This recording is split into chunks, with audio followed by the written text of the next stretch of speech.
Hello dear student, स्वागत है आप सभी का फिर से अपने यूट्यूब चैनल डेली क्लासेस में। डेली क्लासेस आपका बहुत बहुत स्वागत एवं अभिनंदन करता है। जी हाँ गाइस, डेली क्लासेस आपका बहुत बहुत स्वागत एवं अभिनंदन करता है। आज हमारा टॉपिक शक्ति तथा वेग में संबंध है। शक्ति तथा वेग में संबंध क्या होता है, आइए हम इस वीडियो के माध्यम से आपको पूरी जानकारी देंगे। शक्ति तथा वेग में संबंध क्या होता है, शक्ति क्या होती है, वेग क्या होती है और इसके बीच में संबंध क्या होता है, आइए हम आपको पूरी जानकारी देते हैं शक्ति तथा वेग में संबंध। तो सबसे पहले शक्ति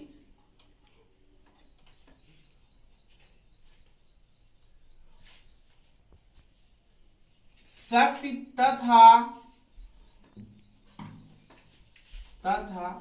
वेग में संबंध। शक्ति तथा वेग में संबंध। तो गाइस क्या है शक्ति, हम क्या बताए हैं, किसी वस्तु के कार्य करने की क्षमता, किसी वस्तु में कार्य करने की क्षमता तथा उसके समय के अनुपात को हम क्या कहते हैं, शक्ति कहते हैं। वेग क्या होती है, किसी वस्तु की दूरी तथा उसके समय के अनुपात को हम क्या कहते हैं, वेग कहते हैं। जिस स्टूडेंट को शक्ति तथा वेग नहीं आता होगा वो हमारे लिंक डिस्क्रिप्शन में जा करके शक्ति तथा वेग का वीडियो बहुत ही अच्छी तरह से मैं समझाया हूँ शक्ति तथा वेग क्या होता है। तो हमारे लिंक डिस्क्रिप्शन में जा करके हमारे वीडियो को देख सकते हैं। तो गाइस शक्ति क्या है, वेग क्या है, इसी के माध्यम से हमें शक्ति तथा वेग में संबंध क्या होता है हम बताने जा रहे हैं। शक्ति तथा वेग में संबंध क्या होता है। तो गाइस क्या है, यदि किसी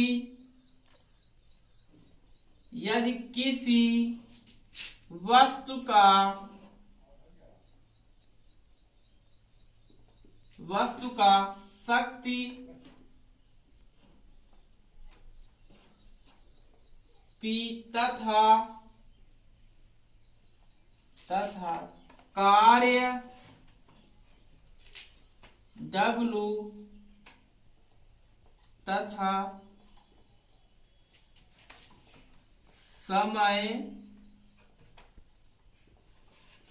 शक्ति P तथा कार्य W तथा समय T तथा दूरी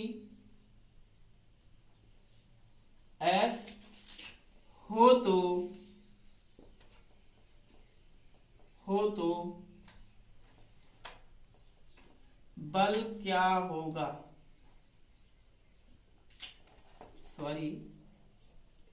शक्ति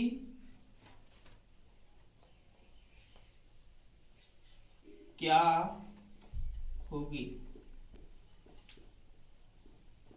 तो गाइस क्या है, यदि किसी वस्तु का शक्ति P तथा कार्य W तथा समय T तथा दूरी क्या है S हो, तो शक्ति क्या होगा। तो शक्ति बराबर हम क्या जानते हैं, P बराबर W/T, समीकरण पहला, तथा P बराबर क्या होता है, W/T होता है, F बराबर होता है, F बराबर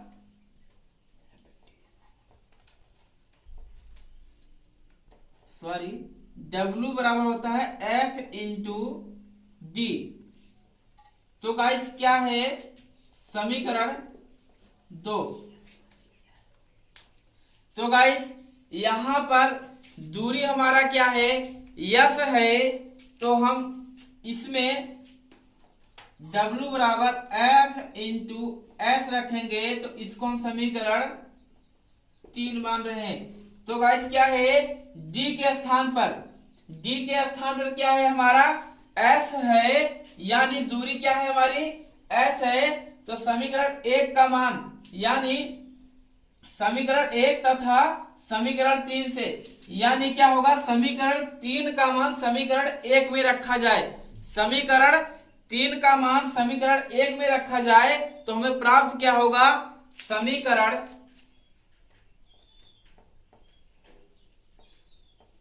समीकरण 3 का मान समीकरण 3 का मान समीकरण 1 में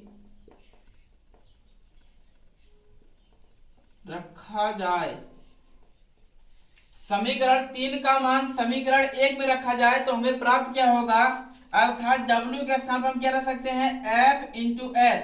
तो P बराबर होता है W/T। तो हमें प्राप्त क्या है, W के स्थान पर क्या रखेंगे, F इंटू S/T। तो गाइस हम जानते हैं क्या, वेग बराबर क्या होता है, वेग बराबर क्या होता है, किसी वस्तु की दूरी, क्या होता है, किसी वस्तु की दूरी तथा उसके समय के अनुपात को, किसी वस्तु की दूरी तथा उसके समय के अनुपात को हम क्या कहते हैं, वेग कहते हैं। तो हम यहां पर क्या रख सकते हैं, वेग बराबर यानी v बराबर क्या हो जाएगा, S/T। तो इसको हम समीकरण 4 मान रहे हैं। तो v का मान अर्थात S/T, S/T के स्थान पर हम क्या रखेंगे, v का मान क्या रखे हैं, S/T है। तो S/T के स्थान पर हम क्या रख सकते हैं, v रख सकते हैं।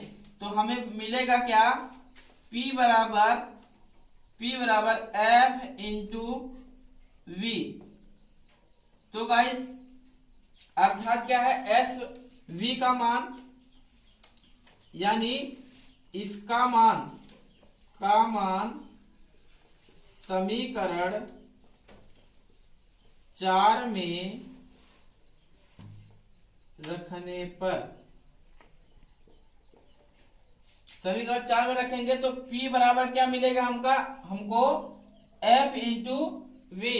तो गाइस क्या है, शक्ति तथा वेग में संबंध क्या होता है, यदि किसी वस्तु का क्या है,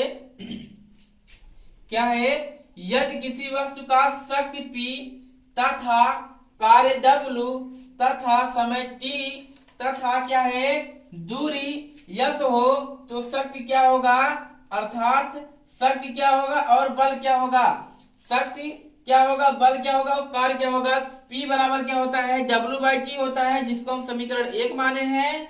और W बराबर F इंटू T होता है, D के स्थान पर हमारा दूरी क्या दे दिया है, S दिया है। तो S रखेंगे।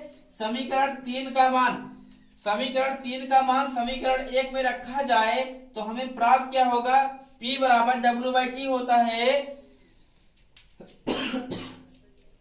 तो F इंटू S/T यानी S/T के स्थान में क्या रख सकते हैं, v रख सकते हैं। तो P बराबर हमें क्या मिलेगा, F इंटू v। तो गाइस ये है हमारा शक्ति तथा वेग में संबंध।